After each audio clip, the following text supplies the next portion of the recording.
10 ದಿನದಲ್ಲಿ 3 ಬಾರಿ ಪೆಟ್ರೋಲ್ ಮತ್ತು ಡೀಸೆಲ್ ದರ ಏರಿಕೆಯಾಗಿದೆ. ಜನಸಾಮಾನ್ಯರು ದರ ಏರಿಕೆಯ ಬಿಸಿಯಿಂದ ತತ್ತರಿಸಿ ಹೋಗಿದ್ದಾರೆ. ಸದ್ಯಕ್ಕೆ ನಾನೀಗ ಇರುವಂಥದ್ದು ಪೆಟ್ರೋಲ್ ಬಂಕ್ನಲ್ಲಿದ್ದೀನಿ.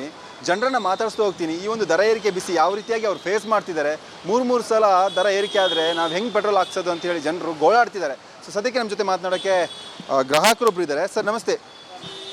ಸರ್, ಈಗ 10 ದಿನದಲ್ಲಿ 3 ಸಲ ಪೆಟ್ರೋಲ್ ದರ ಏರಿಕೆ ಆಗಿದೆ. ಬೈಕಿಗೆ ಪೆಟ್ರೋಲ್ ಹಾಕ್ಸ್ತಿದ್ದೀರಾ, ಎಷ್ಟು ಕಷ್ಟ ಆಗುತ್ತೆ ಸರ್ ಈ ರೀತಿ ಆದರೆ?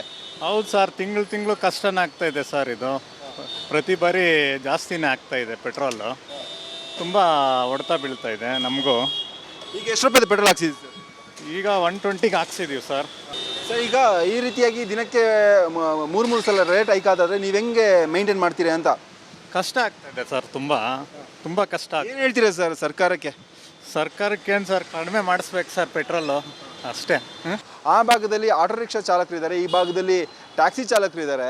ಒಂದು ಕಡೆಯಿಂದ CNG ದರ ಕೂಡ ಏರಿಕೆ ಆಗಿರುವಂಥದ್ದು, ಅಂದರೆ CNG ದರ ಕೂಡ ಏರಿಕೆ ಆಗಿರೋ ಕಾರಣದಿಂದಾಗಿ ಟ್ಯಾಕ್ಸಿ ಚಾಲಕರಿಗೂ ಕೂಡ ಸಾಕಷ್ಟು ತೊಂದರೆ ಆಗ್ತಿದೆ. ಎಷ್ಟು ಕಷ್ಟ ಆಗುತ್ತೆ ಅಂತ ಈ ಥರ ನೀವು ದಿನ ಬಾಡಿಗೆ ಮಾಡಬೇಕು, ಬಾಡಿಗೆ ಮಾಡಿದ್ದೆಲ್ಲ ಪೆಟ್ರೋಲ್ಗೆ ಹಾಕಿದರೆ ಹೆಂಗಾಗುತ್ತೆ ನಿಮ್ಮ ಜೀವನ ಹೇಳೋಕ್ಕಾಗಲ್ಲ ಸರ್. ಹೇಳೋಕ್ಕಾಗಲ್ವಾ? ಯಾಕೆ? ಹಂಗೈತೆ ಬಿಸ್ನೆಸ್ಸು. ಪೆಟ್ರೋಲ್ಗೆ ಹಾಕ್ಬೇಕಲ್ಲ. ಬಾಡಿಗೆ ಹೊಡಿತಿದ್ದೀರಾ? ಬಾಡಿಗೆ ಹೊಡಿತಾ ಇದ್ರೆ ಆದ್ರೆ 10 ರೂಪಾಯಿನೇ ಸಿಗೋದು. 10 ರೂಪಾಯಿ ಸಿಗೋದು, ಮತ್ತೆ ಪೆಟ್ರೋಲ್ಗೆ 10 ರೂಪಾಯಿ ಸಿಕ್ಕಿದ್ರೆ ಪೆಟ್ರೋಲ್ಗೆ ಹಾಕ್ಸ್ಬಿಡ್ತೀರಾ? ಹಾಂ, ಪೆಟ್ರೋಲ್ಗೆ ಹಾಕ್ಸ್ತೇನೆ ಸರ್.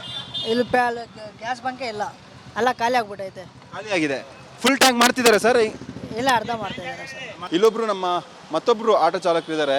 ಪೆಟ್ರೋಲನ್ನು ಹಾಕ್ಸಿದ್ರು ನೋಡಿ, 108 ರೂಪಾಯಿ 1 ಲೀಟ್ರ್ ಪೆಟ್ರೋಲನ್ನು ಹಾಕ್ಸಿದ್ರು. ಪಾಪ ಆಟೋವನ್ನು ಓಡಿಸ್ಬೇಕು. ಸರ್, ಯಾವ ಥರ ಕಷ್ಟ ಆಗುತ್ತೆ ಸರ್ ಈಗ ಈ ರೀತಿಯಾಗಿ ಪೆಟ್ರೋಲ್ ದರ ಏರಿಕೆ ಆಗ್ತಿದ್ರೆ? ಪೆಟ್ರೋಲನ್ನ ಹಾಕ್ಸಿ ನೀವು ಆಟೋ ಬದಲಿ ಬಾಡಿಗೆ ಮಾಡಬೇಕು, ಎಷ್ಟು ಕಷ್ಟ ಆಗುತ್ತೆ ಸರ್? ಇಲ್ಲಿಂದ ಒಂದು 20 ಕಿಲೋಮೀಟ್ರ್ವರೆಗೆ 1 ಲೀಟ್ರ್ ಖಾಲಿ ಆಗುತ್ತೆ. ಈಗ ಅಲ್ಲೊಂದು 20 ರೂಪಾಯಿ 100 ರೂಪಾಯಿ ಹಾಕಿಸ್ಕೋಬೇಕು. ಅಲ್ಲಿ ಕೊಡೋದು 250 ರೂಪಾಯಿ, 250 ರೂಪಾಯಿ 110 ರೂಪಾಯಿ ಇಲ್ಲೇ ಹೊರ ನಮ್ಮ 130 ರೂಪಾಯಿ. ಅದು ತಗೊಂಡು ನಾವೇನು ಮಾಡೋಕ್ಕಾಯ್ತದೆ? ಪೆಟ್ರೋಲ್ ರೇಟ್ ಅಲ್ಲೇ ಅಷ್ಟೊಂದು ಹಾಕಕ್ಕೆ ಗೊತ್ತೈತೆ. ಭಾಳ ಕಷ್ಟ ಆಗೈತೆ. ಇವಾಗ ಒಂದು ಊಟ ಮಾಡಬೇಕು ಅಂದರೆ 70 ರೂಪಾಯಿ ಬೇಕು. ಇಲ್ಲಿ 130 ರೂಪಾಯಿ 70 ರೂಪಾಯಿ ಹೋದ್ರೆ ಮನೆಗೆ ಹೆಂಗೆ ಕೊಡೋದು? ಸಂಸಾರ ಸಾಕದ? ಭಾಳ ಕಷ್ಟ ಆಗ್ಬಿಡೋದಣ್ಣ ಈಗಿನ ಕಾಲದಲ್ಲಂತೂ. ಸರ್ಕಾರಕ್ಕೆ ಎಲ್ಲ ಕ್ಲೋಸ್ ಮಾಡ್ಕೊಂಡು ಮನೆಗೆ ಹೋಗಿ ಕೇಳಬೇಕು ಅವ್ರನ್ನ, ಅಷ್ಟೇ ಇನ್ನೇನು ಮಾಡೋಕ್ಕಾಗಿಲ್ಲ. ಸಿದ್ದರಾಮಯ್ಯ ಮನೆ ಕಳಿಸಿ.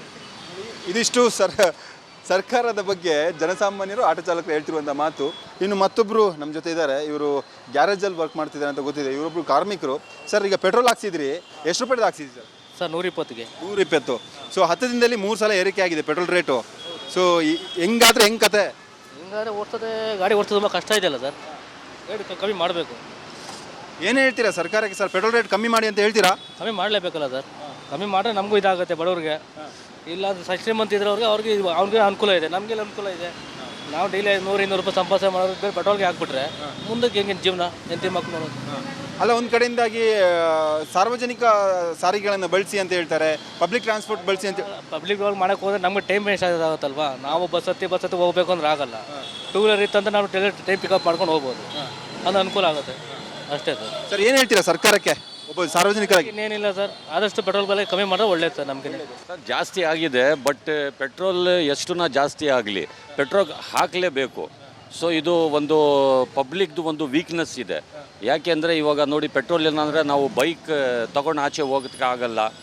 So 1 rupee 2 rupee 3 rupee 4 rupees ಆ ಥರ ಜಾಸ್ತಿ ಮಾಡಿದ್ರೆ ನಾವು ಪೆಟ್ರೋಲ್ ಹಾಕಲೇಬೇಕು. ಇದು ಜನ ಇಲ್ಲ ಥಿಂಕ್ ಮಾಡೋದು, ಇದು ಸರ್ಕಾರ ಥಿಂಕ್ ಮಾಡಬೇಕು. ಈ ಥರ ನಾವು ಪೆಟ್ರೋಲ್ ಜಾಸ್ತಿ ಮಾಡ್ತಾ ಇದ್ದರೆ ಜನ ಎಲ್ಲಿಂದ ತೊಗೊಂಡು ಹಾಕ್ತೀರಾ? ಸೊ ಕಮ್ಮಿ ಮಾಡಬೇಕು, ಜನಗೆ ಒಳ್ಳೇದು ಮಾಡಬೇಕು ಅಂದರೆ petrol rate, diesel rate, gas rate ಇದೆಲ್ಲ ಕಮ್ಮಿ ಮಾಡಬೇಕು. ನೀವು ಜಾಸ್ತಿ ಮಾಡಿದ್ರೆ ಜನ ಏನು ಮಾಡ್ತೀರಾ? ಹಾಕಲೇಬೇಕು. ಸೊ ಹಾಕ್ತಾ ಇದೆ. ಈಗ ಎಷ್ಟು ರೂಪಾಯಿ ಪೆಟ್ರೋಲ್ ಹಾಕ್ಸಬೇಕು ಅಂತ ಬಂದಿದ್ದೀರಾ? 200 ರೂಪೀಸ್. 200 ರೂಪೀಸ್. ಈ 200 ರೂಪೀಸು ನಿಮ್ಮ ಡೈಲಿ ಪ್ಲ್ಯಾನಿಗೆ ಹಿಂದೆ ಒಂದು EMI ಇರುತ್ತೆ. ಈಗ ನಿಮಗೆ ಒಂದು ಕಮಿಟ್ಮೆಂಟ್ ಅಂತಿರುತ್ತೆ. ದುಡ್ದಿರೋ ದುಡ್ಡು, ಈಗ ಫಾರ್ ಎಕ್ಸಾಂಪಲ್ ಒಬ್ಬ ಆಟೋ ರಿಕ್ಷಾ ಚಾಲಕರು ಮಾತಾಡ್ತಾರೆ, ಸರ್ ನಾನು ನೋಡಿ 1 ಲೀಟ್ರ್ ಪೆಟ್ರೋಲ್ ಹಾಕ್ತಿದ್ದೀನಿ 108 ರೂಪಾಯಿ, ನಂಗೆ ಬಾಡಿಗೆ ಬಿದ್ದಿರೋದೇ 150 ರೂಪಾಯಿ. 108 ರೂಪಾಯಿ ಇಲ್ಲಿಗೆ 1 ಲೀಟ್ರ್ ಹೋಯ್ತಲ್ಲ ಸರ್? ಮತ್ತೆ ನೋಡಿ, ಡೈಲಿ ನಮ್ಮದು ಲೆಕ್ಕ ಇಲ್ಲ ಪೆಟ್ರೋಲ್ ಎಷ್ಟು ಅಂತ. 300 ಆಗುತ್ತೆ, 350 ಡೈಲಿ ಆಗುತ್ತೆ.